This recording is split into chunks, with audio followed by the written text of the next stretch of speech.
Bhavatu Sahanao Bhunaktu Saha Viryam Karvavahai Tejasvinavadhitamastu Ma Vidvisavahai. Om Shanti Shanti Shanti. Good morning and welcome to the service. Swami Vivekananda, he's in Toronto now, doing a retreat up there. And so I'm speaking today, and we're speaking on Vivekananda and the Interfaith movement. So today is September 11th, 9/11, and the 9/11, the significance of the 9/11 for most Americans is the day that the terrorists destroyed the World Trade Center. But it actually signifies another more important date, is actually that the opening day of the Parliament of Religions was on September 11th, 1893, exactly 108 years before 9/11. So that Parliament of Religions, which was held here in Chicago, is one of the most important events in the history of religions, because it brought a new vision of what religion is, and it it showed that for the first time, it tried to find a sense of harmony and communion between the different religions. And scholars have called that Parliament a watershed event. That means that before the Parliament, religion was one thing. After the Parliament, it was something different. Before the Parliament, all religions were living in their own little room and saying, we've got the truth and that's it. And often they ended up into conflict and even actual bloodshed with other religions. And so at the Parliament of Religion in Chicago, this is where the whole interfaith movement began. Like I said, before that, nobody thought in those terms. Everybody thought my religion is right. And even the Parliament itself, and Richard Seeger, a scholar of the Parliament, he has said that actually the inspiration behind the Parliament was, for many people, was what was called triumphalism. They felt that if they brought Christianity on the stage with other religions, it'd be obvious that Christianity was the best religion there was. But in fact, the most astounding speaker, the most significant speaker at the Parliament was Swami Vivekananda from India, from Hinduism. And so the Parliament, it opened up a conversation between all the religions of the world, and it said that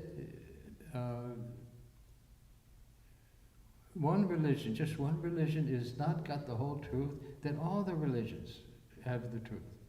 And so this is the great significance of the Parliament of Religions. The whole interfaith movement of trying to find harmony and peace and understanding and cooperation among the different religions, that began right here in Chicago on September 11th, 1893. And it's continuing to this day. There is a council for Parliament of the World's Religions, which has been holding regular parliaments each year or periodically to continue the tradition of that first parliament. They have one coming up next year in August of 2023, which will be held right here in Chicago. And it's interesting that the Council for Parliament of Religions was actually formed by us back in 1993, because we recognized that this was going to be the centenary of the first Parliament, and we felt something should be done to commemorate it. And so we started our first kind of interfaith program here in Chicago in 1993. And it's interesting that at the time of the Parliament, in 1893, they had to bring speakers on Hinduism, Buddhism, other they had to bring them from all over the world. But when we were putting together the 93 Parliament, we found that every single religion in the world has a large community right here in Chicago. You take the most exotic religion and it's here. It has its own people here. And so the world has changed. And whereas in America, for example, it's totally almost all Christian and Jewish and so forth, is now everybody is here. And so this is a very important thing for religions to be able to find a basis of harmony and friendship among themselves. That when Swami Vivekananda, when he spoke at the Parliament of Religions, it was a tremendously life-changing event, a tremendous change in the history of religions, because of his teacher, Sri Ramakrishna. As you know, Sri Ramakrishna, he had practiced all the different sects in Hinduism, as well as the different religions, like Christianity and others.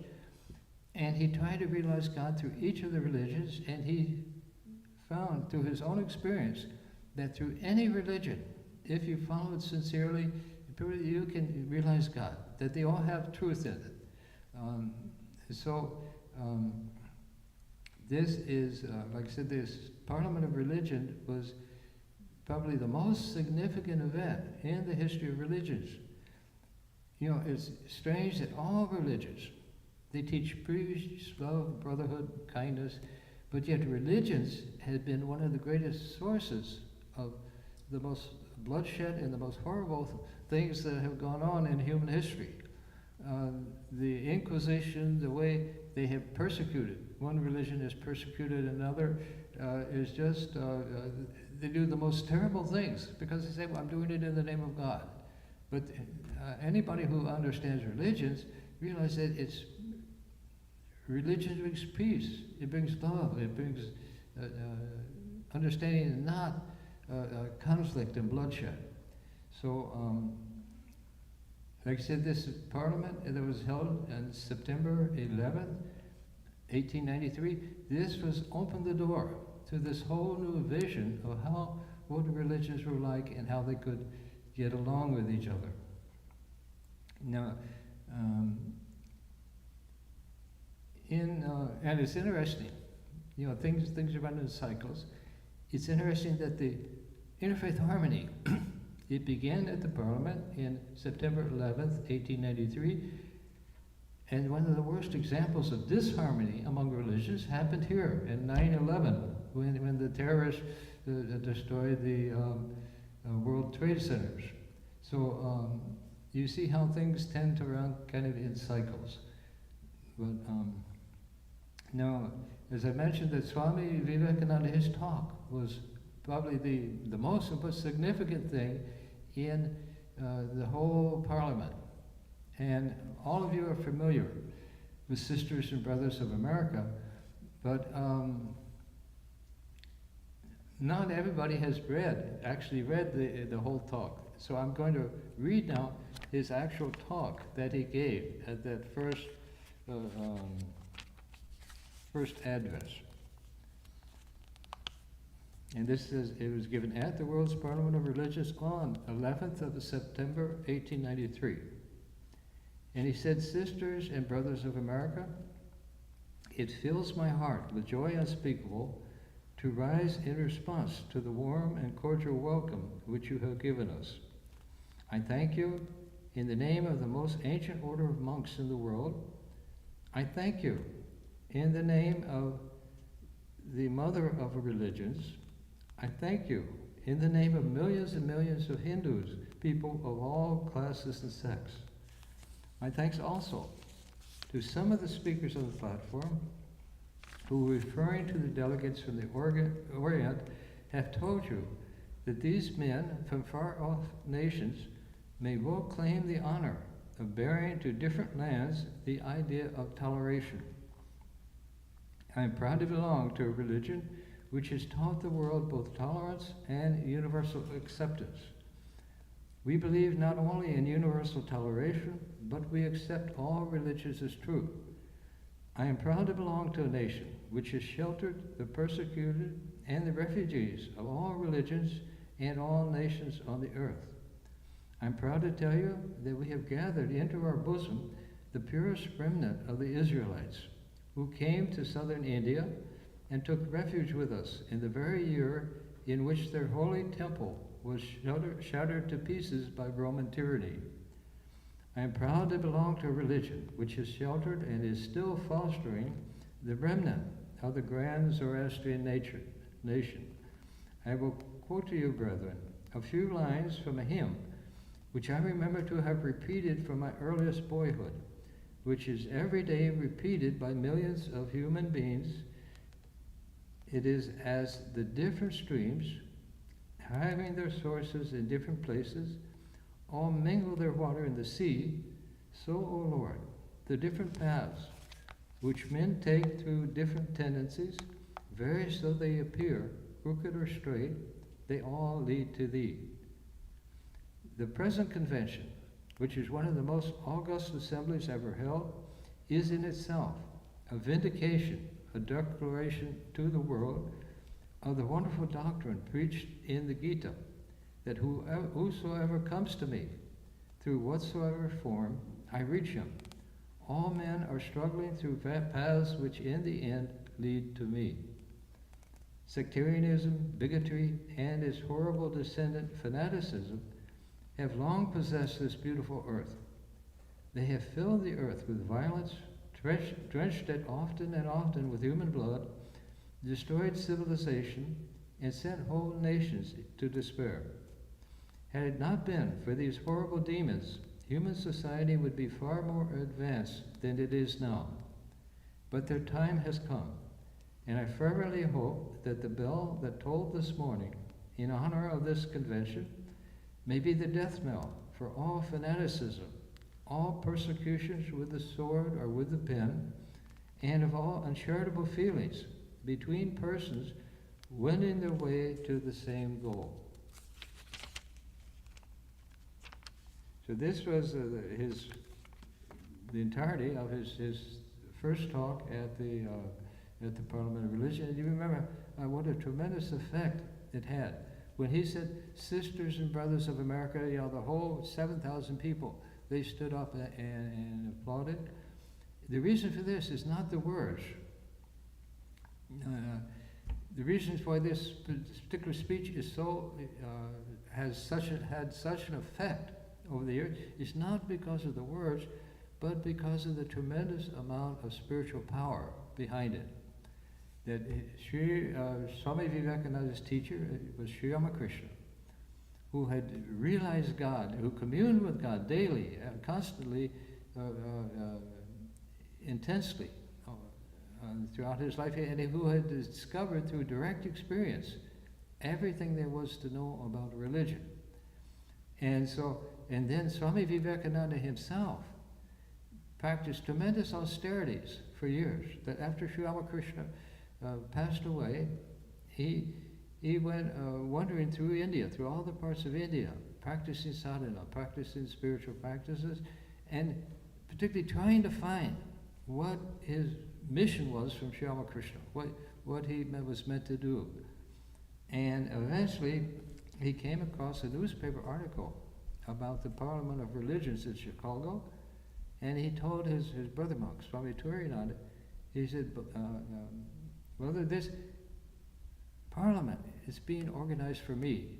In other words, it's because of the message, because of the power that I'm bringing.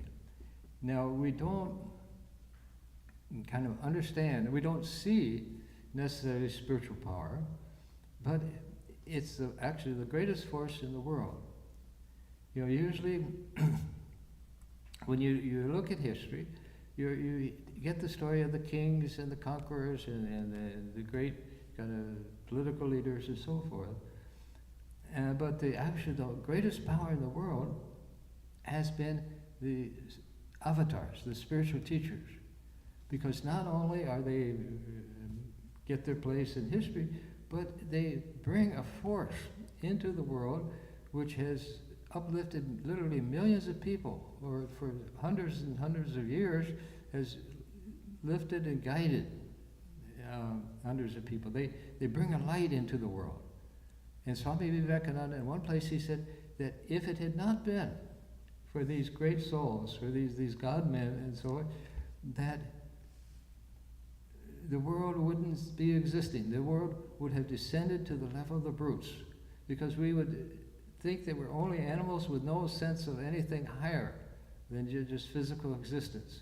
But he said because, and particularly India, has always produced many of these God-realized souls who, their very existence, their very presence in the world uplifts all of humanity.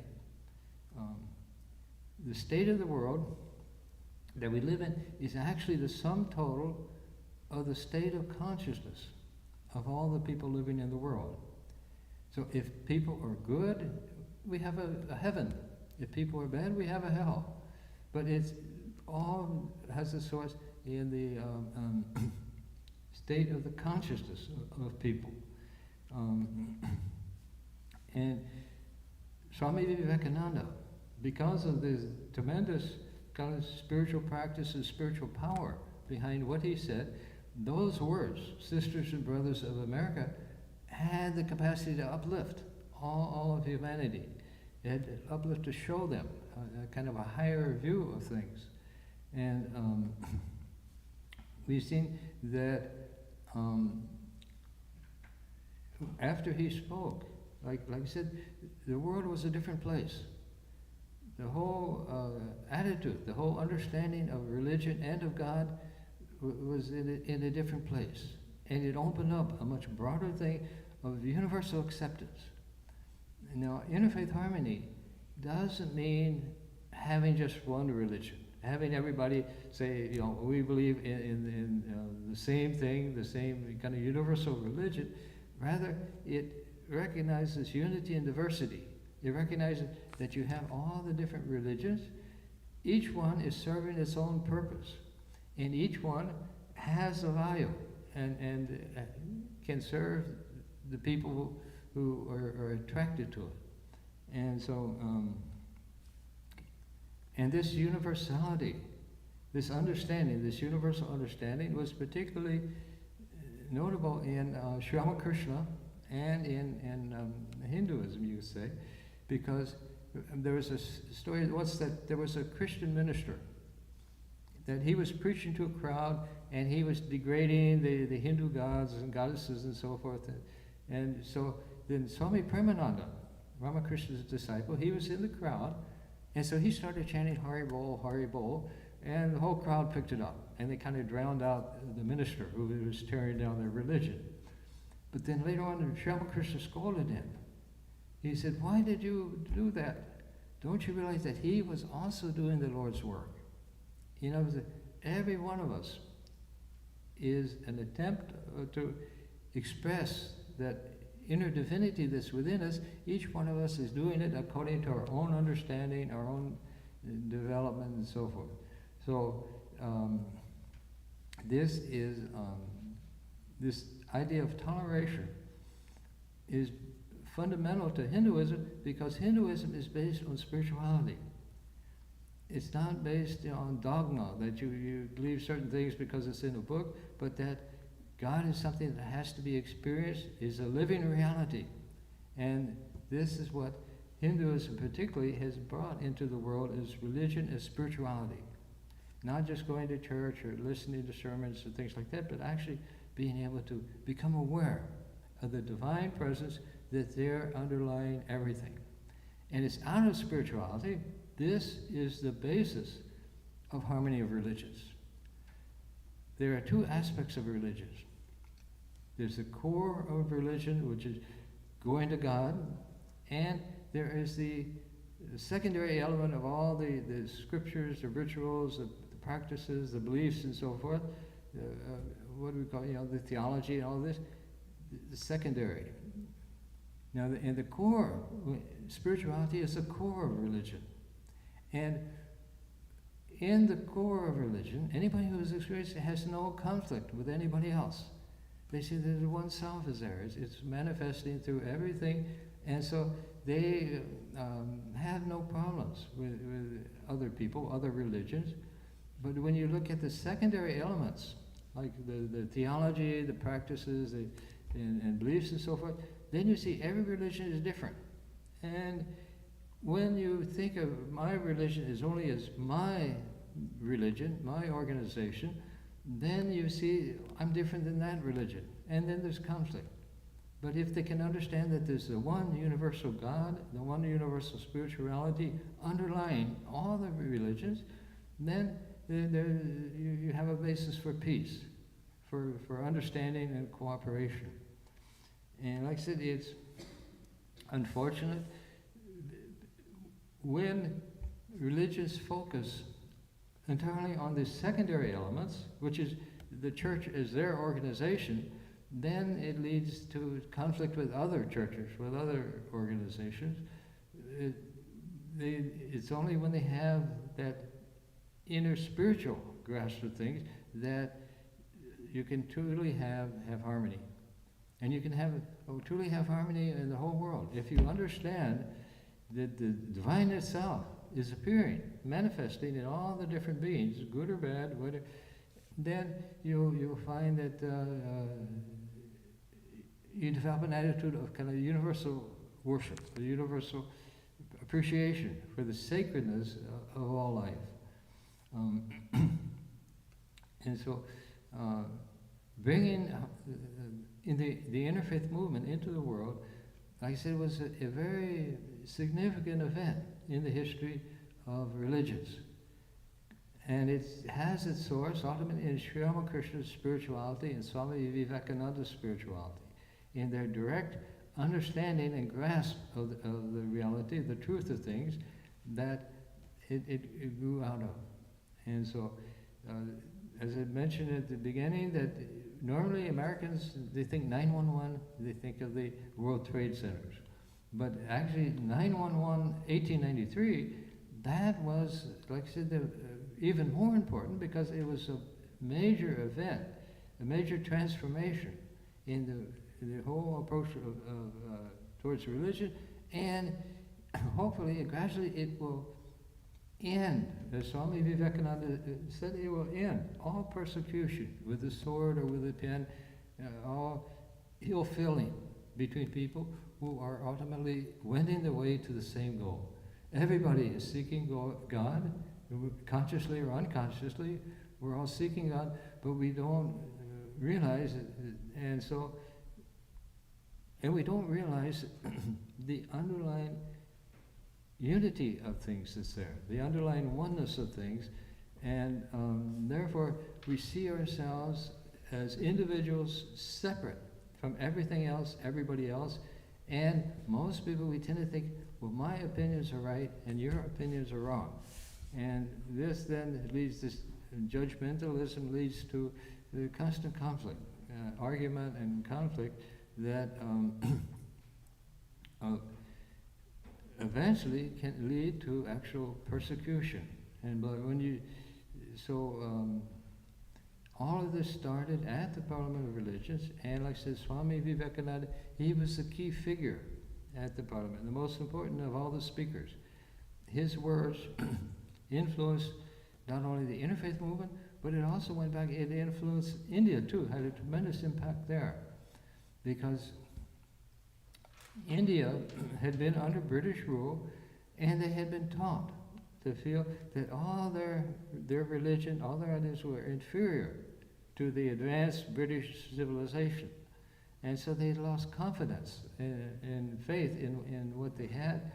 But Swami Vivekananda, when he went on to the world stage and showed that Hinduism was something valuable and significant, then it aroused, it uplifted all the Indian people. They got their kind of self-respect and pride back, and it energized the whole nation.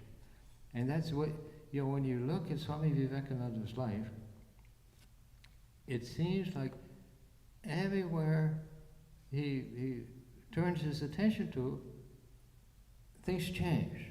The world became a different place. For example, we all know that through Vedanta, he started women's education in India. That often women weren't even supposed to read or write. But he said, no, you have to also take care of the women. And so he began studying education for women in India. And it's during the Parliament itself, during the World's Fair, the Columbian Exposition, the person in charge of the lighting for the whole Columbian Exposition was Nicholas Tesla. He was probably the greatest scientist of his day. He was the creator of alternating current, the current we use in our homes today, and probably the leading scientist of his day. And Swami Vivekananda, he asked him, can your science find the unity in things? And Tesla said no. Because in that day, all they had was Newtonian physics, which is a lot of separate objects bumping into each other and things, but they didn't have any unity.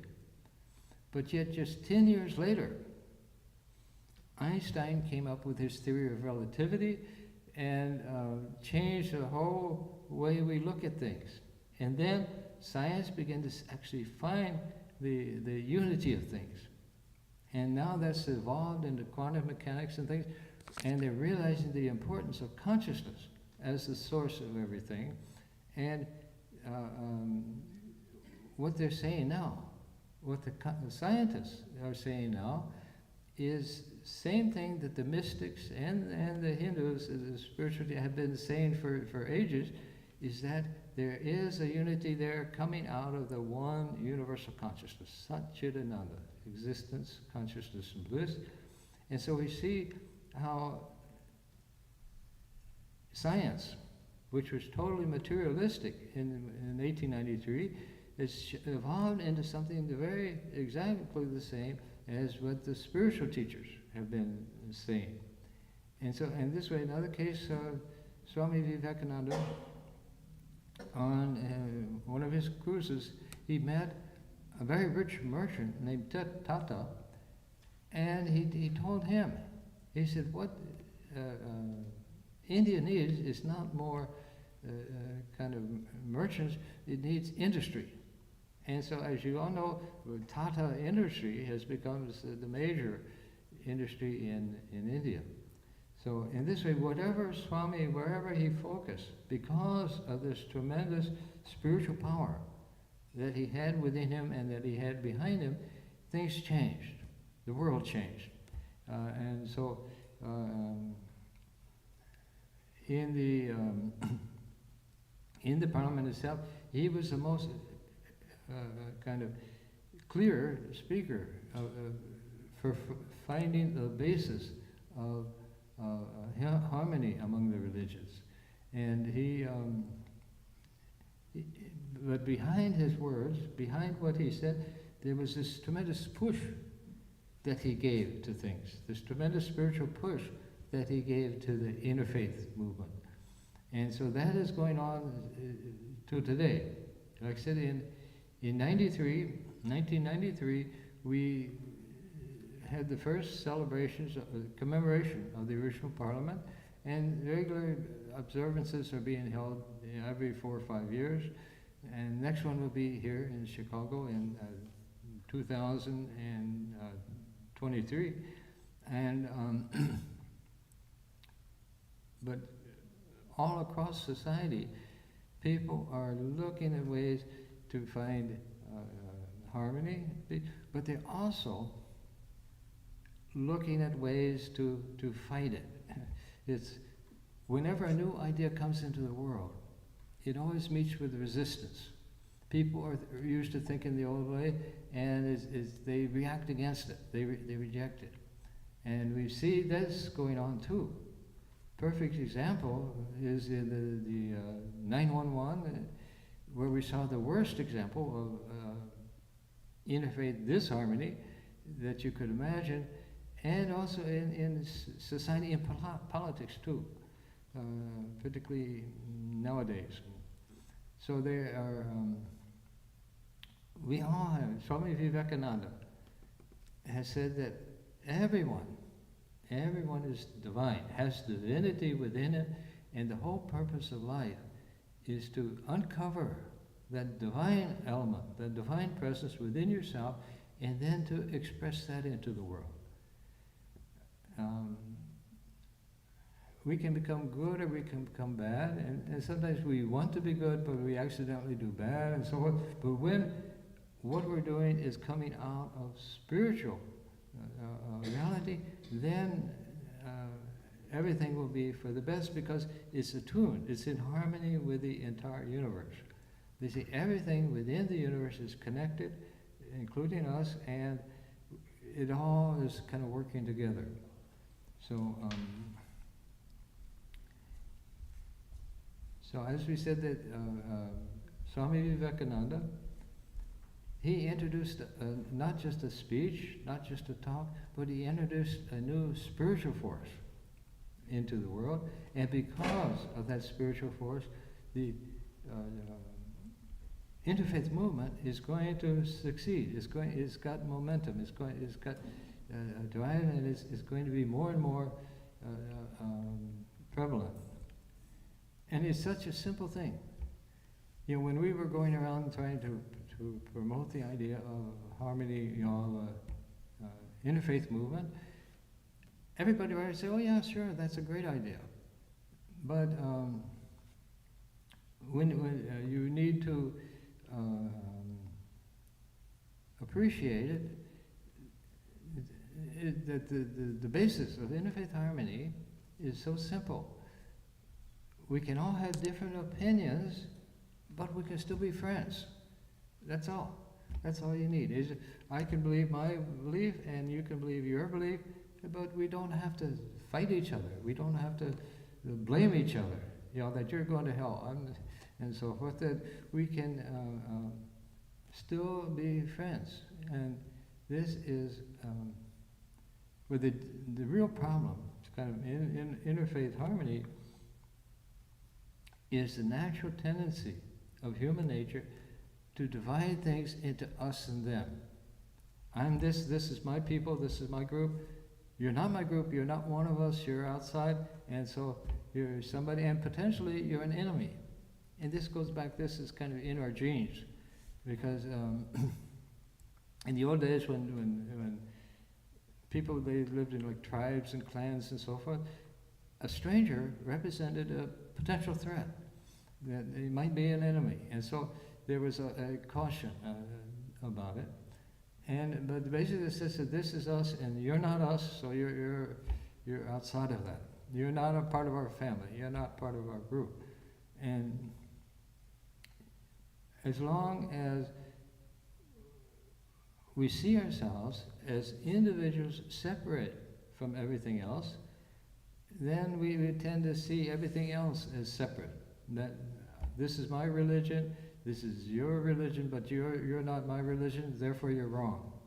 And this attitude, this kind of judgmentalism, has been the bane of religion throughout history, because it's eventually leads to conflict, and you see, it's been led to very the worst bloodshed, the greatest atrocities that have ever been done in human history have been done in the name of religion. Because the person says, God's on my side, I'm right, and therefore I can torture you, I can murder you, I can do what I want because I'm doing God's work. But it's all based on misunderstanding of what God is. All the spiritual people who have realized God, who know what God is, they say God is peace and universal love, universal acceptance. That in Hinduism, they refer to God as Divine Mother. And just as in human life, we see how the mother, no matter what the child does, whether he behaves or not, the mother still loves the child. And that love doesn't change. In the same way, God isn't even aware of our sins and whatever we've done. It is totally accepting, totally available. And all we have to do is to accept him and to want him to come. And then we see how that blessedness, that grace can begin to become into our life, and then we find that our whole consciousness, our whole experience becomes transformed. So this Parliament of Religions, which was held here back in 1893, as I mentioned, it was really one of the most significant, most important events in the history of religions, because it opened up a new vision where religions could all live together. They could all follow their own beliefs, their own teachings, but they could still live together and be friends and get along. And much of the disharmony that's in the world, and actually, see, even today, you speak of interfaith harmony, you say, oh yes, that's a nice, good, poetical idea, and so on. But when you actually look at what's going on in the world, even now, a lot of the conflicts of the world are based upon religious divisions, the conflicts between the different religions. And so it's a tremendously important thing for society itself. In order for societies to survive, to prosper, it has to be able to find harmony among the different religions. Now, just recently, as you know, that we have started the Home of Harmony up in North Chicago on Keeler Avenue, that it's dedicated to interfaith activities. It's carrying on the tradition that Swami Vivekananda started back in 1893. It's carrying on the tradition of the Parliament of Religions and trying to bring that dedication to interfaith harmony into practice. So each week we're having speakers from different religions talking about the religions. We are going to be offering courses on different religions and possibility for the religions to understand each other. And see, this is the important thing. The most important thing probably is that when you look at things in terms of just us and them, you think of them, okay, they're just them.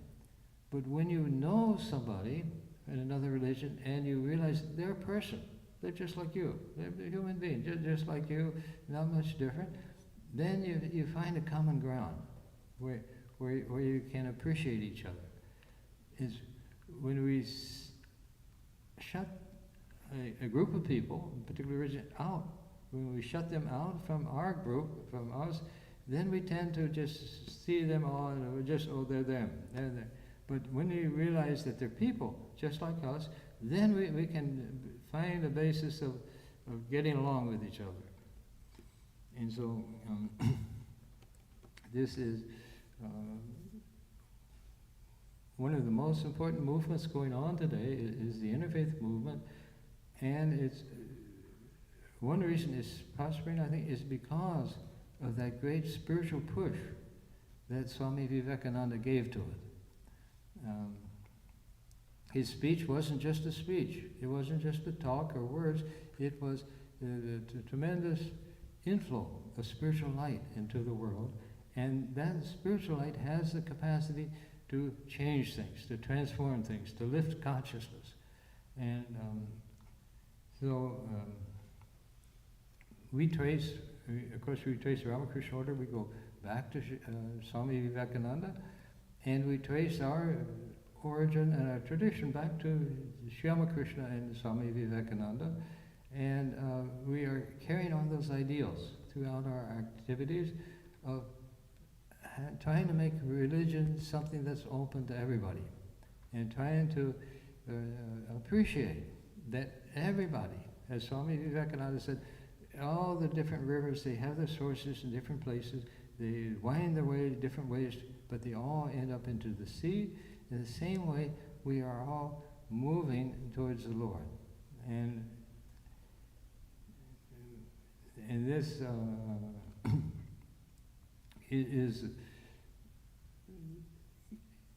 helps us to have a kind of a sympathy and a connection with everybody else. So Swami Vivekananda, he was a world shaker. Like I mentioned before, in so many ways, wherever he focused his intense spiritual power, things changed. things became different than they were. And he was a world changer. And so he brought his spiritual presence, his spiritual power into the Interfaith movement at that Parliament of Religions, and it gave it a great kind of impetus, and I think invariably that impetus, that force, will eventually be able to express itself. But, like I said, any new idea tends to bring resistance. So you look at the world and you say, you know, it doesn't seem to be getting much better, it doesn't seem to be getting more harmonious, but you realize that the things that are going on are often a reaction to, against the new forces come. You know, once somebody asked Swami Vivekananda. He was our Swami, he was in Africa, he stayed with us a couple years in Chicago, and once somebody asked him, he said that if Ramakrishna supposedly has brought in the Satya Yuga, the golden age of the Hindus, why are there so many terrible things going on in the world? And Swami Vivekananda, he explained it very well. He said it's like a spring. A spring gets its power because you press down on it. The harder you press on it, the more power it builds up inside it. And in the same way, all these negative things that are going on are pushing down on the soul of man until finally they say, enough, I don't want this anymore. And then we're ready for a change. We're ready to move forward. But often it takes a lot of kind of pressure before we feel the real need.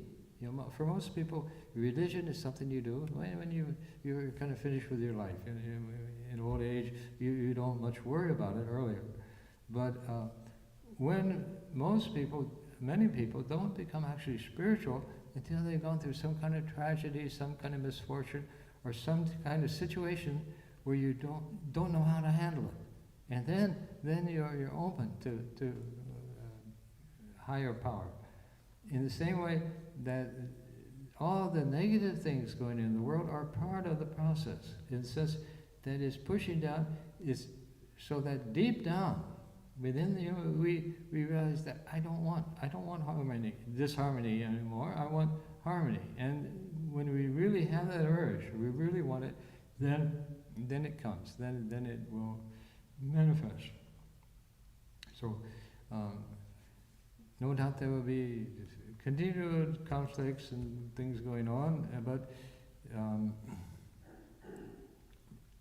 know that there is a tremendous impetus or power behind the interfaith movement, and so it's bound to come about in time. That it's bound to enter into the world. Already to some extent it's entered into the world, and then the world will be a much safer, a much happier place.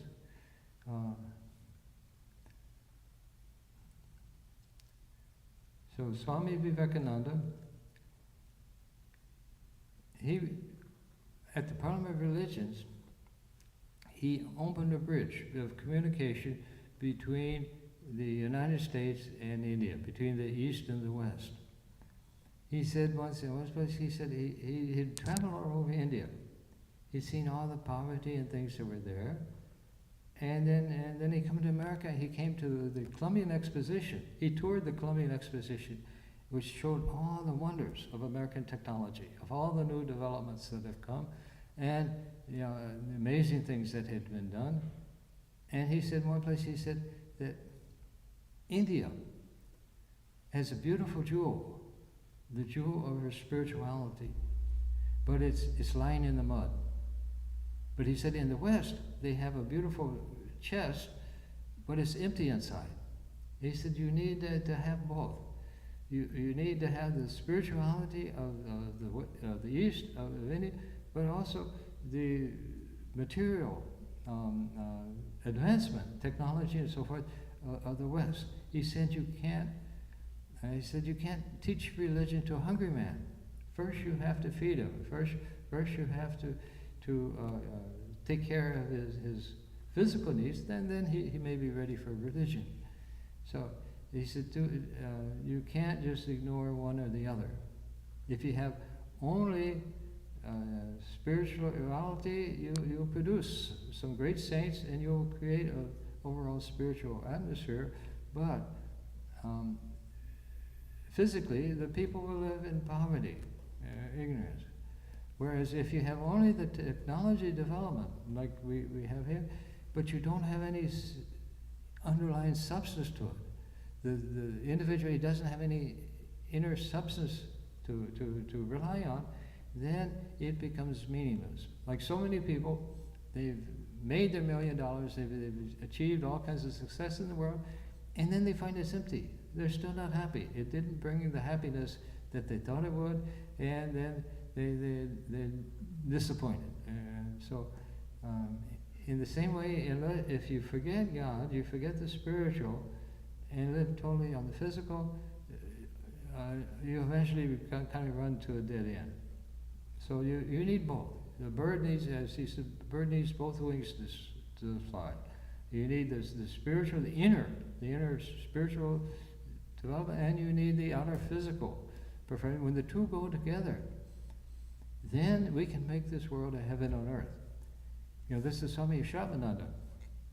I think he quoted that as the slogan for our Interfaith, for our Home of Harmony. When we inaugurated, he said, "Let us make a heaven on earth."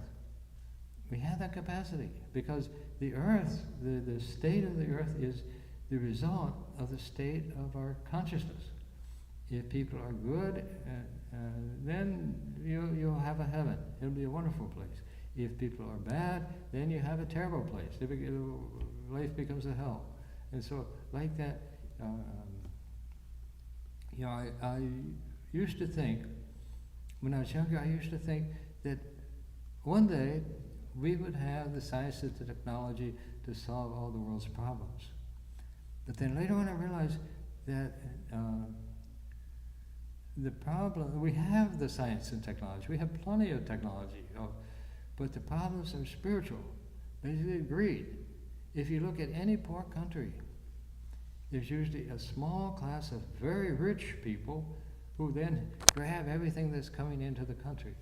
Yeah. And this is one thing that Ramakrishna Mission is known for and respected for, is handling donations properly. That when people donate in India, when they donate, to the Ramakrishna, they know the money will be properly handled. Many times, some politician or other gets it, and very little goes to his the people. So it's all spirituality is a living religion. It transforms you. It transforms the world. It makes all the world a wonderful place because you begin to find the divine presence within you, you begin to see that reflected outside. And you realize that the very world that seemed so terrible before is now seeming full of beauty, full of wonder. And this is Swami Vivekananda. He tried to open the door to that, to all people. He said, my goal in life is to make people realize their own divinity. If they can only discover what's there within them, their own divinity, then they can express that into the world instead of your normal selfish kind of desires and things. So this is the whole, as I mentioned, the whole Interfaith movement. It started at the Parliament of Religions on September 11th, 1893, and it got its big boost, I think, from Swami Vivekananda's speech on September 11th at the opening session. And it's continued to grow and develop since then. And in time, more and more people, I think, will find it acceptable be inspired by the idea of interfaith harmony, and then we can live in a wonderful world.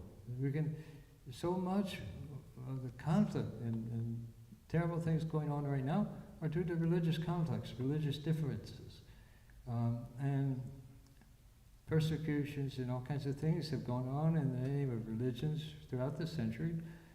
But yet, true religion never brings any harm. It never does anything but good. And so we need to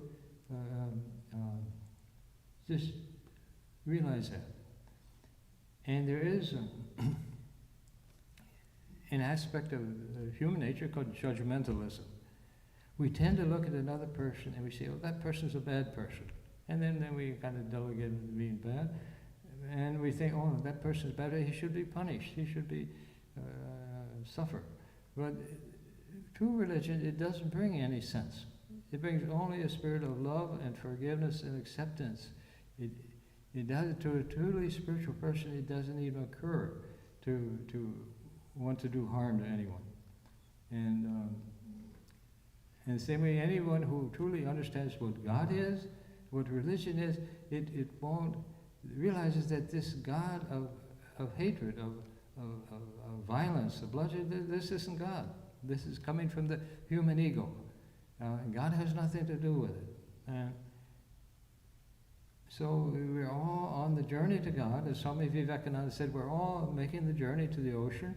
Eventually, we will all find the ocean. We'll all become reunited with the ocean from which we've come, and eventually, and then slowly, everything will be transformed into a most wonderful heaven on earth.